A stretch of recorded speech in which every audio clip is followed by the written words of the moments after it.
শিক্ষকদের অবসর সুবিধার টাকা পেতে আর অফিসে অফিসে ঘুরতে হবে না, প্রধানমন্ত্রী। খালেদা জিয়ার ত্যাগ ও প্রেরণা বিএনপিকে পথ দেখায় মির্জা ফখরুল। ইন্দোনেশিয়ার ৭.৭ মাত্রার ভূমিকম্পে প্রাণহানি ২০, বিধ্বস্ত জনপদ। স্বাগত জানাচ্ছি আশা হোম কেয়ার প্রাইম নিউজ আয়োজনে। আপনাদের সাথে আছে আমি প্রীতিলতা গুপ্তা। এতক্ষণ শিরোনাম দেখছিলেন, এবারে বিস্তারিত। ছোটবেলায় আমাকে রেখে মা যখন কাজে যেতেন তখন তার দুশ্চিন্তার শেষ ছিল না, আর এখন আমার সেই অবস্থা। চিন্তা নেই, আপনার পাশে আছে আশা লেক্সা। পূর্ব ইন্দোনেশিয়ার উপকূলে শনিবার আঘাত হানা ৭.৭ মাত্রার শক্তিশালী ভূমিকম্প ও তার পরবর্তী পর এক আফটারশকে বিপর্যস্ত ইন্দোনেশিয়া। এতে প্রাণ গেছে অন্তত ২০ জনের। বিস্তারিত আন্তর্জাতিক ডেস্কের রিপোর্টে। পূর্ব ইন্দোনেশিয়া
বড় ধরনের চৌর্যবৃত্তি কেলেঙ্কারির জেরে গত সপ্তাহে কেমব্রিজ বিশ্ববিদ্যালয় থেকে পদত্যাগ করেছিলেন কৃষ্ণাঙ্গ অধ্যাপক জেসন আরডে। বর্ণবাদের অভিযোগে ওঠা সে ঘটনার রেশ কাটতে না কাটতে এবার তার লাশ উদ্ধার করা হলো। বিস্তারিত আন্তর্জাতিক ডেস্কের রিপোর্টে। কেমব্রিজ বিশ্ববিদ্যালয়ের সাবেক অধ্যাপক জেসন আরডেকে গত শুক্রবার বিকেলে দক্ষিণ লন্ডনের বেটারসি এলাকার একটি বাড়ি থেকে অচেতন অবস্থায় উদ্ধার করে London ambulance service. Metropolitan police জানায়, দুর্ভাগ্যবশত ঘটনাস্থলেই তাকে মৃত ঘোষণা করা হয়। মাত্র ৯ দিন আগেই বড় ধরনের চৌর্যবৃত্তির কেলেঙ্কারির জেরে কেমব্রিজের জেসাস কলেজের অধ্যাপক পদ ও ফেলোশিপ থেকে পদত্যাগ করেছিলেন তিনি। ২০২৩ সালে কেমব্রিজের ইতিহাসে সবচেয়ে কম বয়সী কৃষ্ণাঙ্গ অধ্যাপক হওয়ার গৌরব অর্জন করেন আরডে। তবে যুক্তরাষ্ট্রের শিক্ষাবিদ ও নিজেকে রেস রিয়েলিস্টিক দাবি করা নাথান কফনাসের এক লেখা গত জুলাই প্রকাশের পর বিতর্ক দানা বাঁধে। কফনাস সুনির্দিষ্টভাবে অভিযোগ তোলেন, আরডে ডক্টরেট গবেষণাপত্রের একাধিক অংশ অন্য উৎস থেকে হুবহু নকল করা। এই অভিযোগের পর ব্রিটিশ দৈনিক দ্য টাইমস ও টেলিগ্রাফ আরডের একাডেমিক ও ব্যক্তিগত জীবন নিয়ে একাধিক অনুসন্ধানী প্রতিবেদন প্রকাশ করে। কেউ কেউ দাবি করেন, বৈচিত্র্য সমতা অন্তর্ভুক্তি বা ডিআই নীতিমালার সুযোগ নিয়ে আরডে অন্যায়ভাবে সুবিধা পেয়েছিলেন। এছাড়া ৩৫ দিনে ৩০টি ম্যারাথনে দৌড়ানো ও দাতব্য কাজে লাখ লাখ টাকা তহবিল সংগ্রহের দাবি নিয়েও প্রশ্ন তোলেন অনেকে। এসব অভিযোগের পরিপ্রেক্ষিতে বিশ্ববিদ্যালয় তদন্তের ঘোষণা দিলে 5 আগস্ট পদত্যাগ করেন এরডে। ইন্টারনেটে পোস্ট করা চিঠিতে তিনি লেখেন, এই কঠিন সময় পার করার একমাত্র উপায় ছিল পদত্যাগ, তবে এটি যেন অভিযোগের স্বীকৃতি হিসেবে দেখা না হয়। গুড ল প্রজেক্ট এর এক বিবৃতিতে তিনি বলেন, কেমব্রিজের অধ্যাপক হওয়াটা ছিল তার জীবনের সবচেয়ে বড় গৌরব, তবে এরপর থেকেই ক্রমাগত সমালোচনা ও ব্যক্তিগত আক্রমণের শিকার হয়েছিলেন তিনি। এরডের পরিবার সাইমন অ্যান্ড সুস্টার প্রকাশনীর মাধ্যমে দেওয়া বিবৃতিতে তার বিরুদ্ধে চালানো হয়রানির প্রচারণার সমালোচনা করে বলেন, এই মিথ্যা প্রচারণা কোমল স্বভাবের জেসনের জন্য অসহনীয় হয়ে উঠেছে। যুক্তরাজ্যের শিক্ষামন্ত্রী লুসি পাওয়েলও শোক প্রকাশ করে পরিবারের গোপনীয়তার প্রতি শ্রদ্ধা দেখানোর আহ্বান জানান। ATV USA international desk. এবারে ছোট্ট একটা বিরতি নিচ্ছি, ফিরে এসে থাকছে। গ্যাস সংকটে বন্ধ দেশের অধিকাংশ শিল্প কারখানা, উদ্বিগ্ন উদ্যোক্তারা। ব্যস্ততার কারণে বাবা মার সঠিক যত্ন নিতে পারছিলাম না। তারপর সন্ধান পেলাম আশা হোম কেয়ারে। আশা হোম কেয়ার, ভালোবাসার পরশে প্রবীণদের পাশে।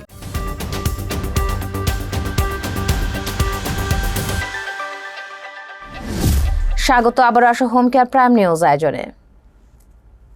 দীর্ঘদিন ধরে দুয়ারে দুয়ারে ঘুরেও প্রাপ্য অবসর সুবিধার টাকা না পাওয়ার অভিযোগ ছিল দেশের বেসরকারি শিক্ষকদের। সেই ভোগান্তির দিন শেষ হচ্ছে বলে জানিয়েছেন প্রধানমন্ত্রী তারেক রহমান। রাজধানীর ওসমানী স্মৃতি মিলনায়তনে শনিবার এক অনুষ্ঠানে তিনি এই ঘোষণা দেন। প্রধানমন্ত্রী তারেক রহমান বলেন, মধ্যস্বত্বভোগীর যন্ত্রণা কিংবা কোনো রকম হয়রানি ছাড়াই এখন থেকে যথাসময়ে শিক্ষকদের প্রাপ্য অর্থ সরাসরি অনলাইনে তাদের ব্যাংক অ্যাকাউন্টে পৌঁছে যাবে। বেসরকারি শিক্ষক ও কর্মচারী অবসর ও কল্যাণ সুবিধার অর্থ প্রদান উপলক্ষে আয়োজিত এই অনুষ্ঠানের মধ্য দিয়ে দেশের বেসরকারি স্কুল, কলেজ ও মাদ্রাসার অবসরপ্রাপ্ত 70,119 জন শিক্ষক দীর্ঘ 4 বছর পর তাদের জমানো ফান্ডের একাংশ ফিরে পেলেন। বেসরকারি শিক্ষা প্রতিষ্ঠান শিক্ষক ও কর্মচারী কল্যাণ ট্রাস্ট এবং অবসর সুবিধা বোর্ড, এই দুই তহবিল থেকে সরাসরি তাদের অ্যাকাউন্টে পাঠানো হয়েছে এই অর্থ। শিক্ষকদের হয়রানির কড়া সমালোচনা করে প্রধানমন্ত্রী বলেন, যারা নীতি নৈতিকতার পাঠ দিয়ে লাখো শিক্ষার্থী গড়ে তোলেন, তাদের যদি ঘুষ দিয়ে টাকা তুলতে হয়, সেটি জাতি হিসেবে লজ্জার। গভীর শ্রদ্ধার সঙ্গে বেগম খালেদা জিয়াকে স্মরণ করে প্রধানমন্ত্রী জানান, তাঁরই দূরদর্শী উদ্যোগে 1991 সালে কল্যাণ ট্রাস্ট এবং 2002 সালের অবসর সুবিধা বোর্ড গঠিত হয়। অনুষ্ঠানে উপস্থিত ছিলেন স্বরাষ্ট্রমন্ত্রী সালাউদ্দিন আহমদ, শিক্ষামন্ত্রী ডক্টর আ.ন.ম এহসানুল হক মিলন, প্রধানমন্ত্রীর শিক্ষা বিষয়ক উপদেষ্টা মাহতে আমিন এবং শিক্ষা সচিব আব্দুল খালেক। বেগম খালেদা জিয়ার 82তম জন্মদিন উপলক্ষে নয়াপল্টনে বিএনপির কেন্দ্রীয় কার্যালয়ে শনিবার আয়োজন করা হয় মিলাদ ও দোয়া মাহফিলের। বক্তব্য রাখেন রাষ্ট্রপতি পদে বিএনপি মনোনীত প্রার্থী মির্জা ফখরুল ইসলাম আলমগীর। মির্জা ফখরুল বলেন, বেগম খালেদা জিয়ার ত্যাগ ও প্রেরণা বিএনপিকে সবসময় পথ দেখিয়ে নিয়ে যায়। তার নেতৃত্ব ও সংগ্রামের মধ্য দিয়ে বাংলাদেশে বারবার গণতন্ত্র ফিরে এসেছে বলে মন্তব্য করেন তিনি। বিএনপিকে আধুনিক গণতান্ত্রিক দল হিসেবে গড়ে তোলার প্রত্যয় জানিয়ে তিনি বলেন, খালেদা জিয়ার ভিশন 2030 এবং দলের 31 দফা বাস্তবায়নে সরকার কাজ করে যাবে এবং দেশের স্বাধীনতা, সার্বভৌমত্ব অক্ষুণ্ণ রাখা হবে। বেগম খালেদা জিয়ার আত্মার মাগফিরাত ও শহীদ প্রেসিডেন্ট জিয়াউর রহমানের জন্য দোয়া করেন মির্জা ফখরুল। রুহুল কবির রিজভী সঞ্চালনায় অনুষ্ঠিত এই মাহফিলে বক্তব্য রাখেন গয়েশ্বরচন্দ্র রায়, আমির খসরু মাহমুদ চৌধুরী ও ডক্টর আব্দুল মঈন খান। মোনাজাত পরিচালনা করেন মাওলানা আবুল হোসেন। দেশে হাম ও হামের উপসর্গে শিশু মৃত্যুর সংখ্যা 5 মাসেই ছাড়িয়ে গেছে 900। স্বাস্থ্য অধিদপ্তরের সর্বশেষ প্রতিবেদনে উঠে এসেছে এই উদ্বেগজনক চিত্র। স্বাস্থ্য অধিদপ্তরের হাম বিষয়ক সর্বশেষ প্রতিবেদন অনুযায়ী গত 15 মার্চ থেকে শনিবার পর্যন্ত 5 মাসে হাম ও হামের উপসর্গে দেশে মোট 902 শিশুর মৃত্যু হয়েছে। এর মধ্যে হামের উপসর্গে মারা গেছে 803 শিশু, আর হাম শনাক্ত হয়ে মারা গেছে 99 শিশু।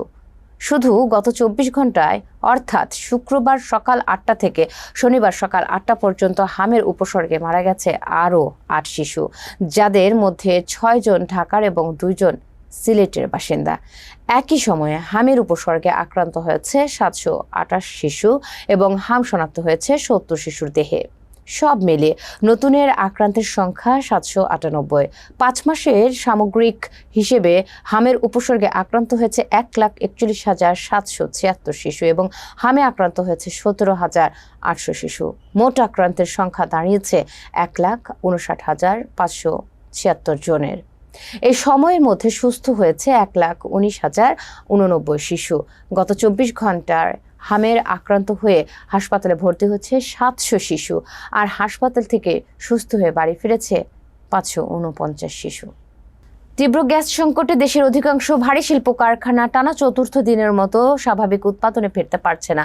কারখানা চালু রাখার মতো গ্যাস মিলবে কিনা তার নিশ্চয়তা না থাকায় গভীর উদ্বেগে পড়েছেন শিল্প মালিকরা।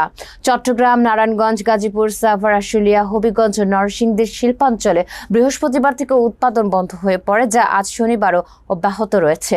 সংকটের মূলে রয়েছে মহেশখালীর দুটি ভাসমান এলএনজি টার্মিনালের জটিলতা, কারিগরি ত্রুটিতে বন্ধ হয়ে যাওয়া এক্সিলারেট এনার্জি টার্মিনাল চালু না হলে পরিস্থিতি বড় কোনো উন্নতির সম্ভাবনা কম বলে জানা গেছে। মেঘনা গ্রুপের মহাব্যবস্থাপক মুজিবুর রহমান জানান, তাদের ভোগ্যপণ্য খাতের বেশিরভাগ কারখানা বন্ধ।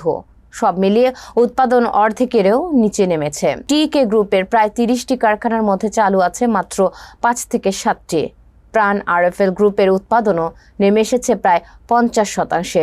ডিজেল ও পল্লী বিদ্যুতের উপর নির্ভর করায় উৎপাদন ব্যয় প্রায় দ্বিগুণ বেড়েছে বলে জানান ব্যবস্থাপনা পরিচালক আর.এন. পাল। চট্টগ্রাম চেম্বারের সভাপতি মোহাম্মদ আমিরুল হক বলেন, দীর্ঘদিন নতুন গ্যাস অনুসন্ধানে গুরুত্ব না দেওয়া এবং তৃতীয় ভাসমান এলএনজি টার্মিনালের সিদ্ধান্ত বাতিলের কারণে সংকট আরও গভীর হয়েছে। বিকেএমই এর সভাপতি মোহাম্মদ হাতেম জানান, পোশাক খাতের কারখানাগুলো এখনো স্বাভাবিক উৎপাদনে ফিরতে পারেনি, তবে ছুটি ঘোষণা করা হয়নি। আবারও একটা বিরতি নিচ্ছি, ফিরে এসে থাকছে। ইনস্টাগ্রামে মেসিকে নিয়ে বার্তা দিয়ে বিশ্ব রেকর্ড রোনালদোর।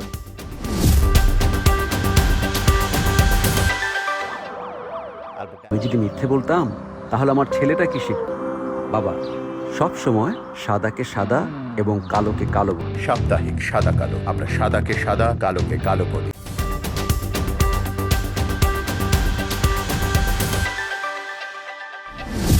ফিরে এলাম আশা হোম কেয়ার প্রাইম নিউজে। এবার খেলার খবর। বাবা হোর্হে মেসি মৃত্যুতে লিওনেল মেসির প্রতি সমবেদনা জানিয়ে ইনস্টাগ্রামে দেওয়া রোনালদোর মন্তব্য গড়েছে নতুন বিশ্ব রেকর্ড। সম্প্রতি বাবা হোর্হে মেসিকে হারান আর্জেন্টাইন তারকা লিওনেল মেসি। বাবার মৃত্যুর পর সামাজিক যোগাযোগ মাধ্যমে আবেগঘন একটি পোস্ট দেন তিনি। সেই পোস্টে মন্তব্য করে মেসি ও তার পরিবারের প্রতি সমবেদনা জানান রোনালদো। রোনালদো লিখেছেন, এই কঠিন সময়ে তোমার ও তোমার পরিবারের জন্য রইল পরম উষ্ণ সমবেদনা লিও, শক্ত থাকো। রোনালদোর সেই মন্তব্য প্রকাশের 3 দিনেরও কম সময়ে 65 লাখের বেশি লাইক পড়েছে। এর মধ্য দিয়ে ইনস্টাগ্রামের ইতিহাসে কোনো একটি কমেন্টে সর্বোচ্চ লাইক পাওয়ার রেকর্ড করেছেন পর্তুগিজ তারকা। মাঠের প্রতিদ্বন্দ্বিতা ভুলে মেসির কঠিন সময় রোনালদোর এই সহমর্মিতা দুই মহাতারকার ভক্তদের কাছেও বিশেষ বার্তা দিয়েছে। ফুটবলের প্রতিদ্বন্দ্বিতার ঊর্ধ্বে উঠে মানবিকতার এই উদাহরণ তাই সামাজিক যোগাযোগ মাধ্যমেও ব্যাপক প্রশংসা কুড়িয়েছে। শেষ করার আগে থাকছে বিনোদনের খবর। চলতি সপ্তাহে Netflix, Prime Video, Apple TV ও লায়ন্সগেট প্লের মতো জনপ্রিয় ওটিটি প্ল্যাটফর্মে মুক্তি পেয়েছে হিন্দি, ইংরেজি, স্প্যানিশ ও অস্ট্রেলিয়ান ভাষার বেশ কয়েকটি সিনেমা ও সিরিজ। তবে সবচেয়ে বেশি আলোচনায় আছে শাহিদ কাপুর, রশ্মিকা মান্দানা ও কৃতি শ্যানন অভিনীত ককটেল 2, যা গতকাল মুক্তি পেয়েছে নেটফ্লিক্সে। বিস্তারিত বিনোদন ডেস্কের রিপোর্টে। চলতি সপ্তাহে Netflix, Prime Video, Apple TV ও লায়ন্সগেট প্লের মতো জনপ্রিয় ওটিটি প্ল্যাটফর্মে মুক্তি পেয়েছে হিন্দি, ইংরেজি, স্প্যানিশ ও অস্ট্রেলিয়ান ভাষার বেশ কয়েকটি সিনেমা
পর্যায়ের সরকারি কর্মকর্তা, রাজনৈতিক ও অপরাধী চক্রের গোপন যোগসূত্র। একটি গুরুত্বপূর্ণ পেনড্রাইভকে ঘিরে গল্প আরও জটিল হয়ে ওঠে। অ্যাপল টিভিতে গত 12 আগস্ট এসেছে Spanish series women in blue season 2, যার গল্প 1970-এর দশকের মেক্সিকো সিটিকে ঘিরে। এতে দেখা যায় 4 নারী পুলিশ সদস্য মিলে তদন্ত করেন এক ছাত্র আন্দোলনকারীর হত্যাকাণ্ডের। আর লায়ন্সগেট প্লেতে 14 আগস্ট মুক্তি পেয়েছে সঞ্জয় দত্ত ও নমাশী চক্রবর্তী অভিনীত হিন্দি সিনেমা আখরি সওয়াল। রাজনৈতিক প্রোপাগান্ডা ও আদর্শিক লড়াই নিয়ে তৈরি এই হাই ভোল্টেজ ড্রামায় এক বিশ্ববিদ্যালয় অধ্যাপক ও তার গবেষণা সহযোগী মধ্যকার আদর্শিক দ্বন্দ্ব লাইভ টেলিভিশন টকশোতে মোড় নিয়ে প্রকাশ করে দেয় পেছনের অজানা সত্য। এটিভি ওয়াসা নিউজ ডেস্ক। রাজধানীর বসুন্ধরা আবাসিক এলাকার নিজের বাসা থেকে উদ্ধার হয়েছে মডেল ও অভিনেত্রী রিধিকা রিধির মরদেহ। আজ শনিবার সকাল 6টার দিকে সিলিং ফ্যানে ঝুলন্ত অবস্থায় তাকে পাওয়া যায়। পরে কুর্মিটোলা জেনারেল হাসপাতালে নেওয়া হলে চিকিৎসকরা তাকে মৃত ঘোষণা করেন। ঘটনাটি নিশ্চিত করেছে ভাটারা থানার ভারপ্রাপ্ত কর্মকর্তা ওসি মাজহারুল ইসলাম। তিনি জানান, খবর পেয়ে পুলিশ কুর্মিটোলা হাসপাতালে গিয়ে মরদেহ পায়। পুলিশের প্রাথমিক ধারণা এটি আত্মহত্যার ঘটনা হতে পারে। মাজহারুল ইসলাম জানান, রিধির মা ও পরিবারের সদস্যরা বর্তমানে থানায় অবস্থান করছেন। তাদের দেওয়া তথ্য অনুযায়ী একজনের সঙ্গে রিধির প্রেমের সম্পর্ক ছিল এবং আজ ভোরে সেই ব্যক্তির সঙ্গে ভিডিও কলে তার কথা কাটাকাটি হয়। পরিবারের অভিযোগের ভিত্তিতে পুলিশ মামলা নেওয়ার প্রক্রিয়া শুরু করেছে। মডেলিং এর পাশাপাশি বেশ কয়েকটি নাটকের অভিনয় করেছেন রিধি, যার মধ্যে এখানে মানুষ বিক্রি হয়, বহুরূপী, ডাবল হানিমুন ও সুন্দরী উল্লেখযোগ্য। আশা হোম কেয়ার। প্রাইম নিউজ শেষ করার আগে শিরোনামগুলো আরও একবার। শিক্ষকদের অবসর সুবিধার টাকা পেতে আর অফিসে অফিসে ঘুরতে হবে না, প্রধানমন্ত্রী। খালেদা জিয়ার ত্যাগ ও প্রেরণা বিএনপিকে পথ দেখায় মির্জা ফখরুল। ইন্দোনেশিয়ার 7.7 মাত্রার ভূমিকম্পে প্রাণহানি 20, বিধ্বস্ত জনপদ। এতক্ষণ আশা হোম কেয়ার প্রাইম নিউজ আয়োজনে আমাদের সাথে থাকার জন্য ধন্যবাদ। এটিভি ইউএসএ দেখতে ডাউনলোড করুন অ্যাপ, চোখ রাখুন এটিভি ইউএসএ ফেসবুক পেজ ও ইউটিউব চ্যানেলে থাকুন। এটিভি ইউএসএর সাথে থাকুন, সংবাদের সংস্কৃতিতে বিশ্বজুড়ে বাঙালিয়ানায়।